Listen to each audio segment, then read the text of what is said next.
Assalamualaikum warahmatullahi wabarakatuh. Apa kabar teman-teman? Semoga sehat selalu dan tetap semangat ya dalam menjalankan UAS-nya.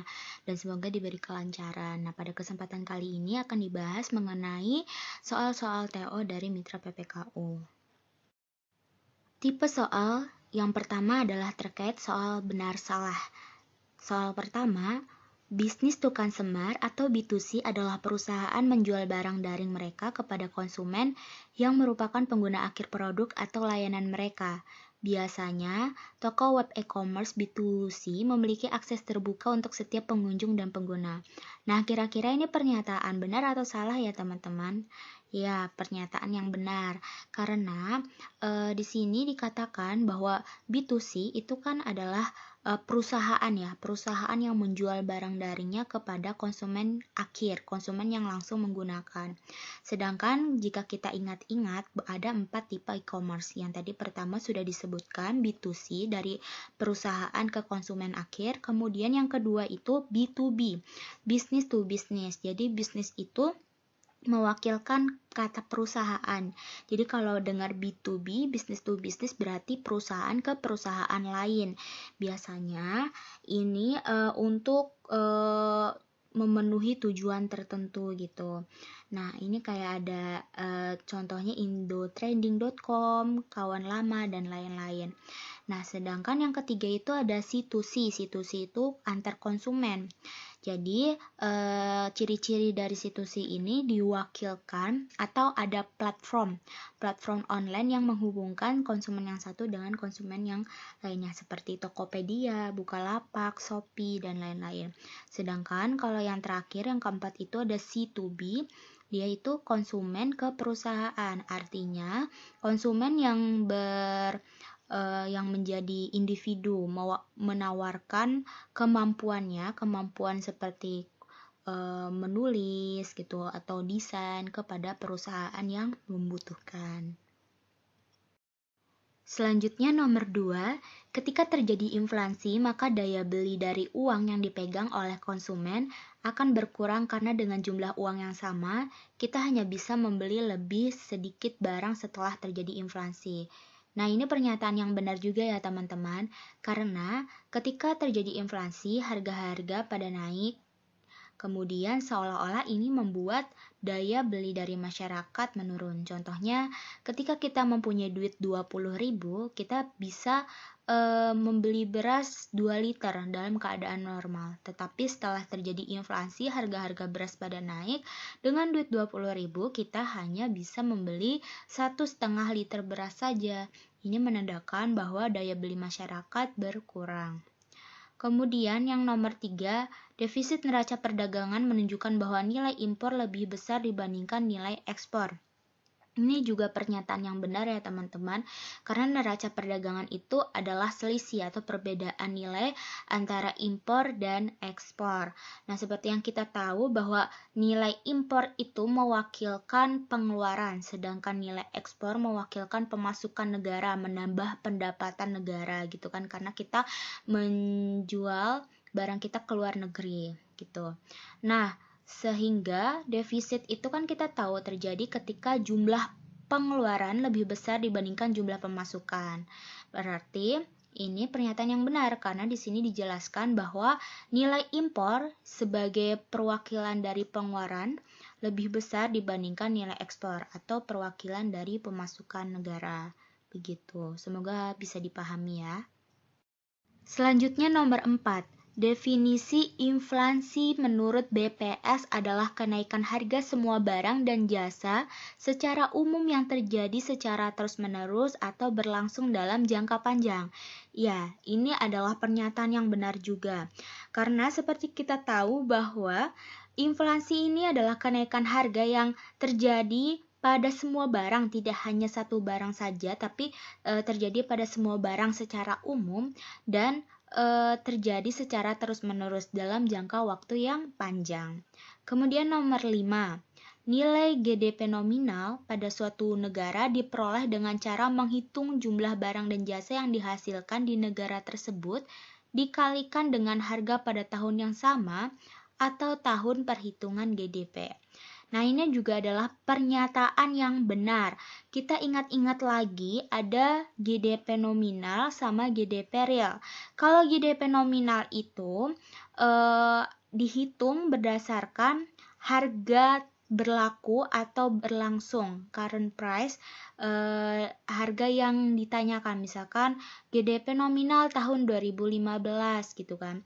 Berarti kita menggunakan tahun 2015, jadi tahun yang berlangsung atau berlaku. Nah, sedangkan kalau GDP real ini harga tahun dasar. Jadi misalkan kita ditanya GDP real tahun 2018. Nah, itu kita tetap lihat tahun dasarnya itu tahun 2018 atau 2017 atau tahun 2016 gitu. Jadi diasumsikan yang menjadi tahun dasar itu tahun yang mana gitu. Selanjutnya nomor 6, penawaran uang di suatu negara memang ditentukan oleh bank sentral.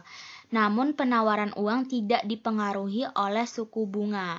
Ini adalah pernyataan yang benar juga teman-teman, karena bank sentral yang mempunyai kendali untuk mengontrol penawaran uang itu sendiri. Jadi penawaran uang atau MS, money supply, tidak bisa dipengaruhi oleh apapun selain bank sentral, tidak bisa dipengaruhi oleh suku bunga. Yang bisa dipengaruhi itu hanya permintaan uang. Permintaan uang bisa dipengaruhi oleh masyarakat, begitu. Kemudian nomor 7, selama pandemi COVID-19, aktivitas perekonomian seperti mati suri. Tidak sedikit pelaku ekonomi yang kolaps gara-gara imbas efek domino COVID-19. Pelajaran terpenting selama pandemi COVID-19 ialah harus terus berinovasi agar dapat survive dan dengan menunjukkan kreativitas dalam aktivitas perekonomian mampu berkelit dari penurunan daya beli masyarakat. Ya, ini sudah jelas-jelas ya, adalah pernyataan yang benar. Selama pandemi COVID-19, kita harus bisa berinovasi untuk mempertahankan bisnis kita. Nomor 8, perubahan nilai GDP real antar tahun disebabkan karena adanya perubahan tingkat output. Nah, tadi kan GDP real itu dihitung berdasarkan harga tahun dasar. Tahun dasar yang diasumsikan sebagai tahun dasar itu tahun berapa gitu, tergantung kita gitu dalam mengerjakan soalnya, atau dalam soal sudah dikasih tahu tahun dasarnya atau tidak, gitu kan. Nah, jadi dalam GDP real ini perubahan itu hanya disebabkan dari sisi kuantitasnya aja, dari sisi tingkat outputnya, jumlah outputnya gitu. Beda sama GDP nominal. Kalau GDP nominal dia kan menggunakan harga tahun berlaku atau berlangsung gitu kan. Jadi tahunnya berubah-ubah tuh tergantung berlangsungnya kapan gitu. Jadi kalau GDP nominal dia ada dua perubahan, yaitu perubahan tingkat harga dan output. Sedangkan kalau GDP real hanya perubahan tingkat outputnya saja.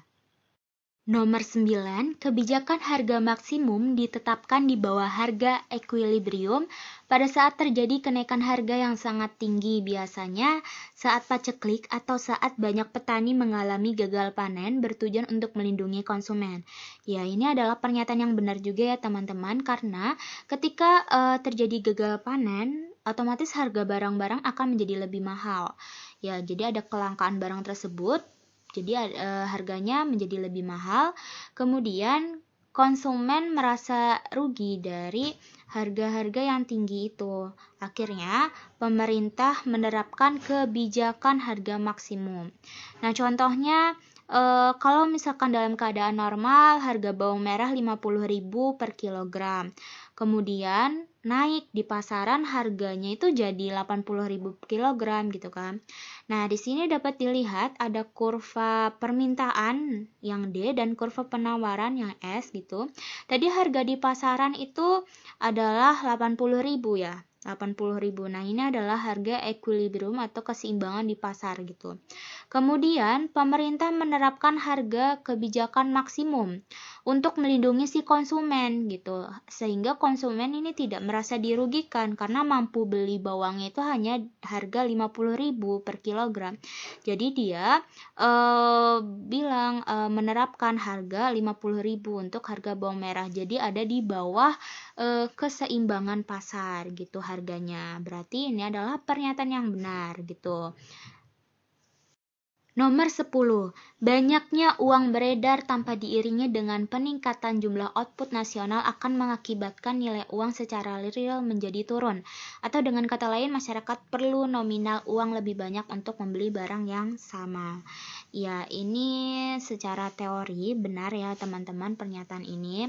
Banyaknya uang yang beredar tanpa disertai dengan peningkatan output ya, peningkatan jumlah output atau barang yang ada dapat menyebabkan nilai uang secara real itu menurun karena namanya barang kalau misalkan sudah banyak di pasaran itu nilainya akan turun, termasuk juga uang. Kalau banyak uang yang beredar di pasaran maka nilai uang secara real itu akan menjadi turun gitu. Dengan kata lain masyarakat perlu nominal uang yang lebih banyak ya untuk membeli barang yang sama gitu. Jadi ada sama seperti inflasi.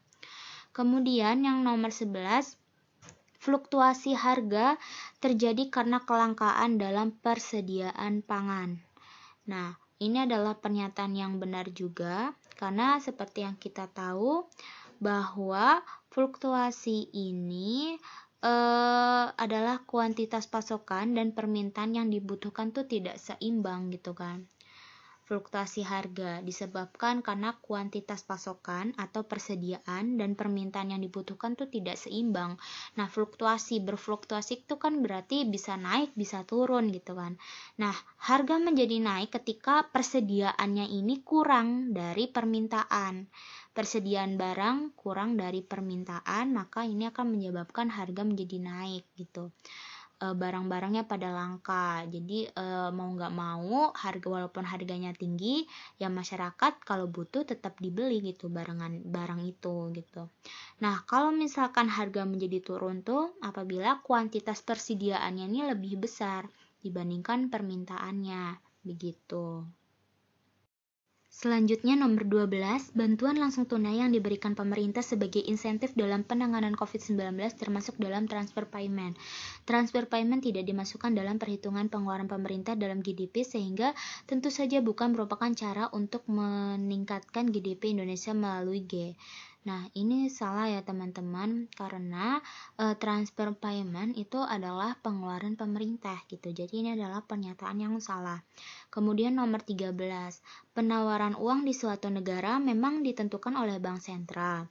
Namun penawaran uang tidak dipengaruhi oleh suku bunga yang nampak pada gambar di bawah ini.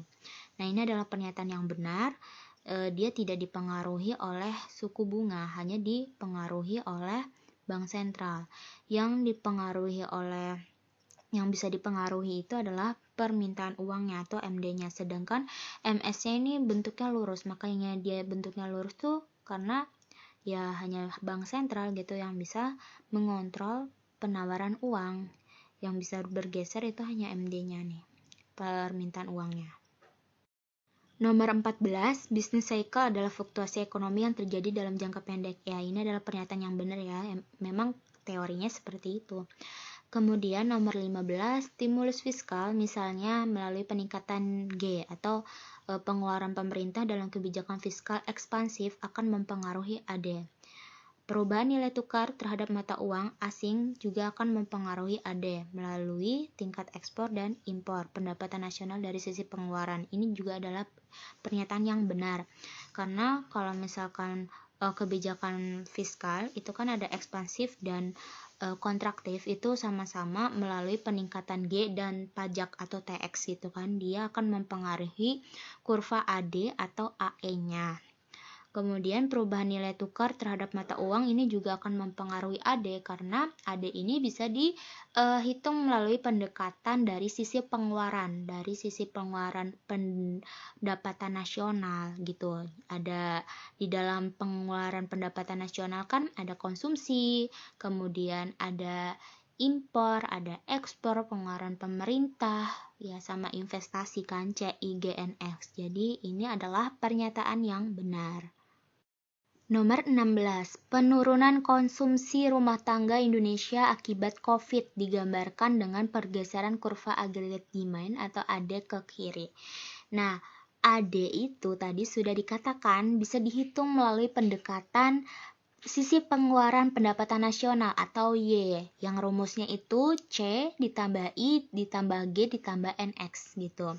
Nah, berarti ini kan ada terjadi hubungan berbanding lurus gitu kan, karena nilainya positif semua. Berarti ketika konsumsinya itu turun, maka AD-nya juga akan turun. Nah, ketika AD-nya turun, itu dia akan bergeser ke kanan atau ke kiri. Namanya AD ya bentuknya. Ini dia akan bergeser ke kiri. Coba kalian lihat-lihat lagi kurvanya. Kalau misalkan AD itu turun akan bergeser ke kiri atas, tapi kalau misalkan AD itu naik dia akan bergeser ke kanan bawah gitu. Kalau turun ke kiri atas, kalau naik ke kanan bawah. Kemudian nomor 17, pada saat tingkat harga naik, permintaan masyarakat terhadap uang akan meningkat karena masyarakat memerlukan lebih banyak uang untuk membeli barang yang sama. Ya, ini adalah pernyataan yang benar. Otomatis kalau misalkan harga-harga yang naik, ya masyarakat membutuhkan lebih banyak uang gitu kan untuk membeli barang-barang yang harganya naik tersebut gitu untuk melakukan transaksi.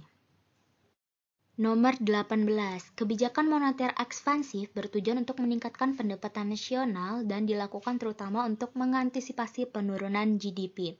Ini adalah pernyataan yang benar. Diingat-ingat lagi kalau misalkan kebijakan moneter itu ada dua, ada ekspansif dan ada kontraktif. Kalau ekspansif ini untuk mengatasi gap resesi gitu kan. Kalau misalkan yang kontraktif dia untuk mengatasi gap inflasi, begitu. Dilihat lagi catatannya. Kemudian yang nomor 19, minyak dunia merupakan salah satu input produksi. Jika terjadi penurunan harga minyak dunia, maka produsen akan mampu memproduksi lebih banyak output dengan jumlah sumber daya modal yang sama. Hal ini digambarkan dengan KKP yang bergeser keluar. Ya, ini benar, pernyataan yang benar. Karena ketika input produksinya ini harganya turun gitu kan, otomatis akan membuat lebih banyak output yang diproduksi itu lebih banyak. Jadi dapat menggeser KKP-nya ke kanan seperti yang ada di kurva, ke kanan keluar gitu, ke kanan atau keluar. Nah, untuk mempermudah di sini Kakak udah mengelompokkan ada apa aja yang bisa menggeser ke kiri atau ke dalam ya, dan ke kanan atau keluar. Kalau misalkan ke kiri, otomatis kayak bencana alam, kebijakan pemerintah seperti tarif atau pajak, kemudian ada harga bahan baku naik gitu. Nah, kalau misalkan menggeser ke kanan atau keluar, itu ada kemajuan teknologi, penemuan baru, tambahan modal atau harga bahan bakunya yang turun. Nomor 20, e-commerce berbagai timpangan cycle healing, online media, online travel agent, dan lain finansial termasuk ke dalam kelompok besar sektor marketplace. Ini adalah pernyataan yang salah ya teman-teman, karena berbagai timpangan online media, travel agent itu adalah jenis-jenis dari e-commerce itu sendiri gitu. E-commerce dan marketplace itu berbeda. Tipe soal selanjutnya pilihan ganda. Soal yang pertama, kurva penawaran atau supply pada pasar monopoli merupakan jawabannya yang A, karena di pasar monopoli itu hanya ada satu produsen. Artinya kurva penawaran secara teori di pasar monopoli itu hanya berwujud satu titik di mana marginal cost atau MC-nya sama dengan marginal revenue atau MR-nya. Nomor 2, dari keadaan pada gambar berikut, pasar monopoli mengalami laba normal karena perusahaan monopoli untuk berproduksi secara rasional itu pada titik MR sama dengan MC. Ingat ya, titik MR sama dengan MC. Nah, untuk mengetahui dia ada di laba yang mana, kita harus melihat dari kurva ATC-nya. ATC-nya letaknya di mana? Atau rata-rata total biayanya itu letaknya di mana. Nah, kalau di kurva ini letaknya dia bersinggungan dengan kurva D atau kurva AR. Ingat-ingat lagi kalau di monopoli itu kurva D sama dengan AR sama dengan P. Gitu. Jadi, di sini ATC-nya bersinggungan dengan AR. Jadi sama dengan AR-nya itu AR sama dengan ATC.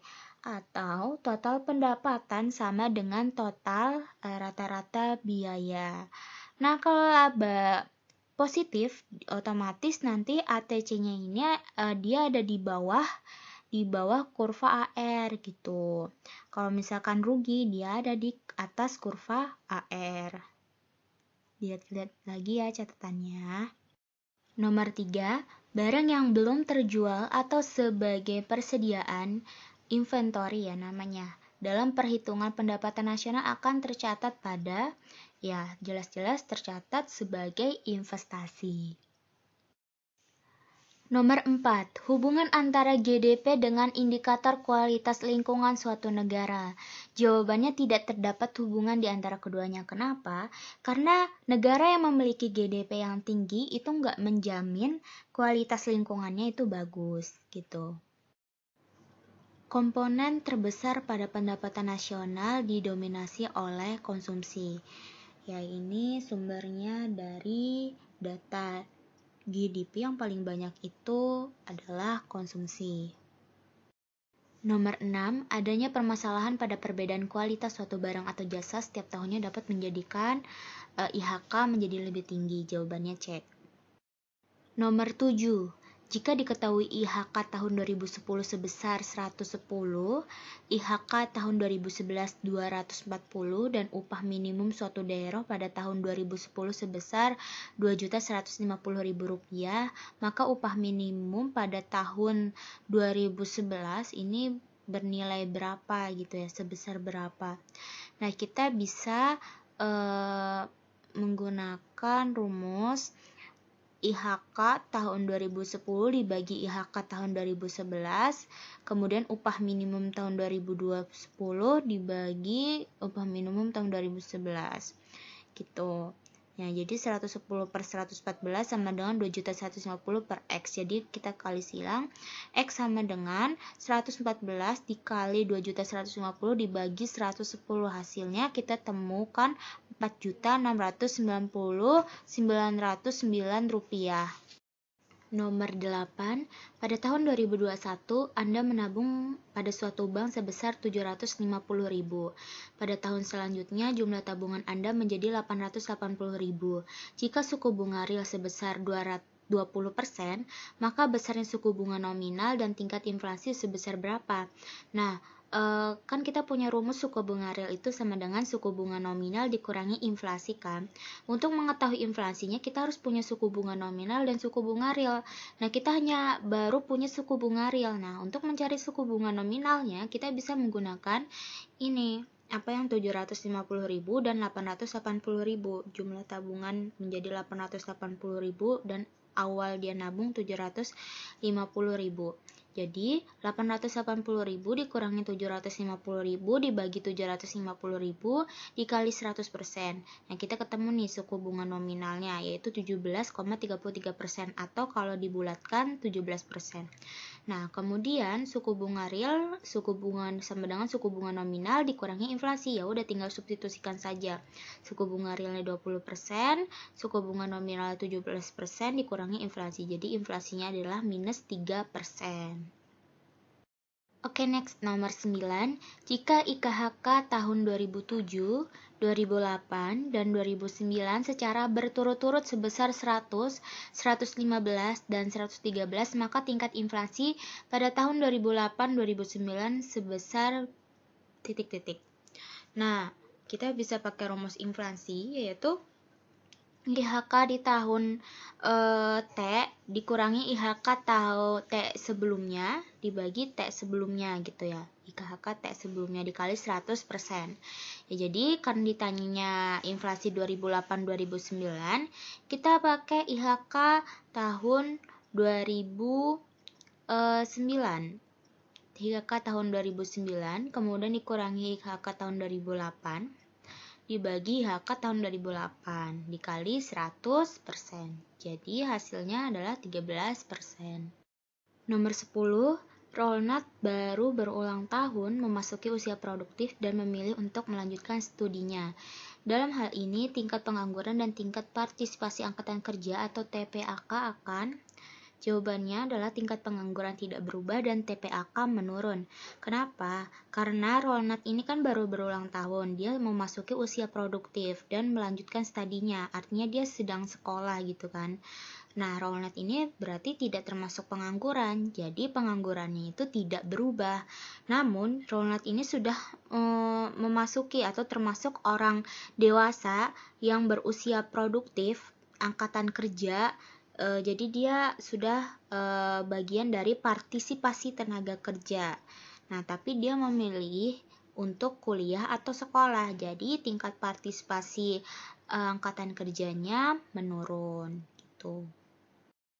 Nomor 11, pada teori efisiensi upah, keuntungan perusahaan akan meningkat apabila C ya, jawabannya perusahaan meningkatkan upah yang diterima oleh para pekerja.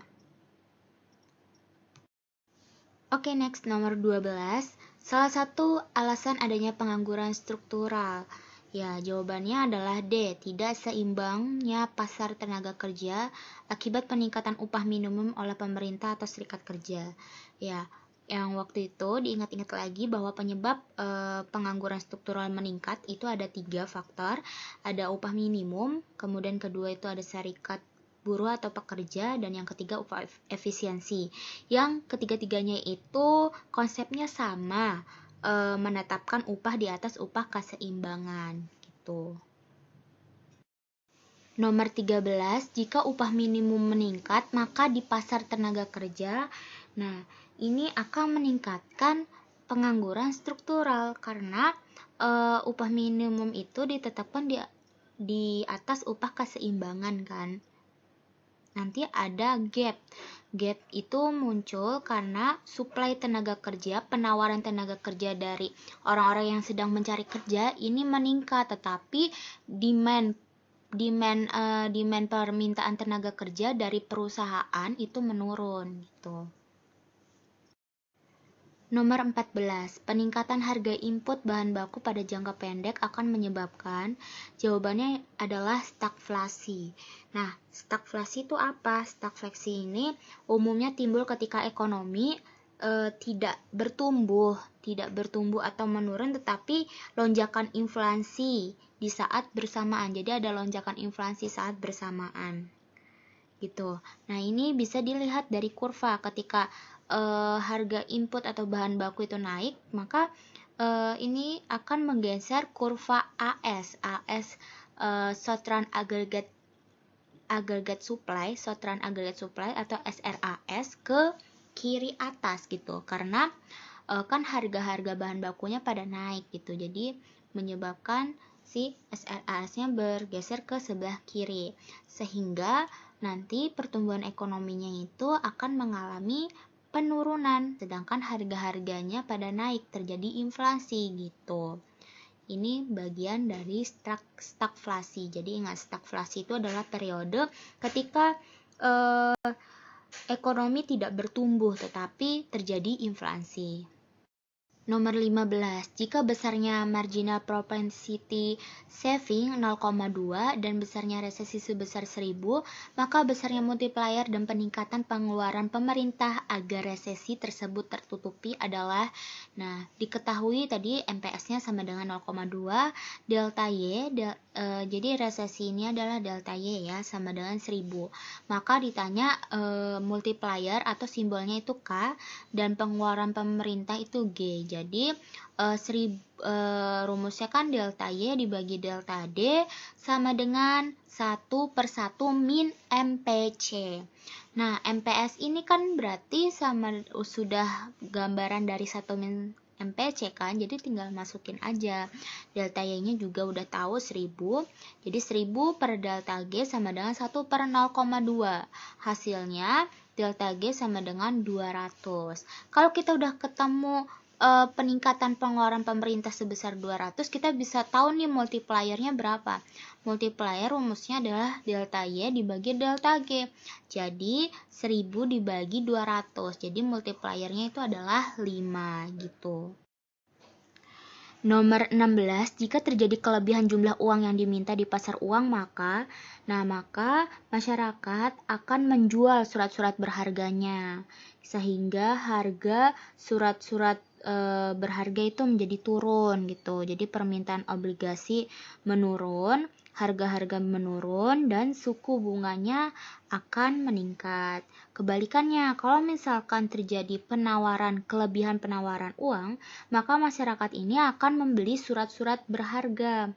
Harga surat-surat berharga itu akan naik, dan suku bunganya akan turun. Nomor 17, pernyataan berikut ini benar kecuali, berarti cari yang salah ya. Yang A, kita lihat untuk mengatasi senjang inflasi, pemerintah akan meningkatkan pengeluarannya. AD akan turun sehingga senjang inflasi akan tertutupi. Nah, untuk mengatasi inflasi, maka pemerintah akan harusnya menurunkan pengeluaran pemerintah, menurunkan si G-nya gitu. Sehingga nanti si inflasinya akan tertutupi. Berarti jawabannya nomor 17 langsung ketemu yang A, itu yang salah. Nomor 18, efektivitas pada kebijakan moneter akan berpengaruh besar terhadap peningkatan pendapatan nasional jika bentuk LP-nya curam, tetapi MEI-nya yang landai. Jangan kebalik ya, LP-nya yang bentuknya curam kurvanya. Kemudian MEI-nya yang landai. Investasinya kalau misalkan kurva MEI-nya landai kan investasinya besar tuh perubahannya. Nomor 19, diketahui suatu negara memiliki data perekonomian sebagai berikut. Nah, fungsi C-nya 300 plus 0,5Y, investasinya 300, pengeluaran pemerintahnya 180, ekspornya 500, impornya 300, GNP full employment atau GN atau YF-nya itu 1600. Nah, kita pakai rumus AS sama dengan C plus I plus G plus NX itu. Ya udah disubstitusikan saja semuanya. 300 ditambah 0,5Y ditambah 300 ditambah 180. Nah, ekspor bersihnya kan belum ada. Berarti kita pakai rumus ekspor dikurangi impor. 500 dikurangi 300 hasilnya 200. Sehingga didapatkan fungsi pengeluaran yang diinginkan atau AE-nya sebesar 980 ditambah 0,5Y. Nomor 20, diketahui suatu negara memiliki data perekonomian sebagai berikut. Fungsi C-nya 300, ini sama yang kayak tadi ya, nomor 19. Sehingga untuk di sini tapi nomor 20 ditanyakan besarnya pendapatan nasional pada saat keseimbangan, yaitu AE sama dengan Y. Nah, tadi AE-nya udah ketemu, 980 ditambah 0,5Y. Jadi tinggal disubstitusikan saja. 980 ditambah 0,5Y sama dengan Y. Kemudian 980 sama dengan Y dikurangi 0,5Y, 0,5Y-nya pindah ruas. Jadi 980 sama dengan 0,5Y dan ditemukan Y-nya sama dengan 980 dibagi 0,5. Hasilnya 1960. Oke, cukup sekian diskusi penjelasan tentang soal-soal TO. Kalau ada yang kurang jelas bisa VC kakak. Nanti kalau misalkan ini kakak balas, tapi mohon maaf ya kalau misalkan agak lama gitu. Tapi kalau kakak lagi senggang pasti langsung kakak balas. Kurang lebihnya mohon maaf sekali lagi. Dan tetap semangat, semoga UASnya lancar ya. Terima kasih. Wassalamualaikum warahmatullahi wabarakatuh.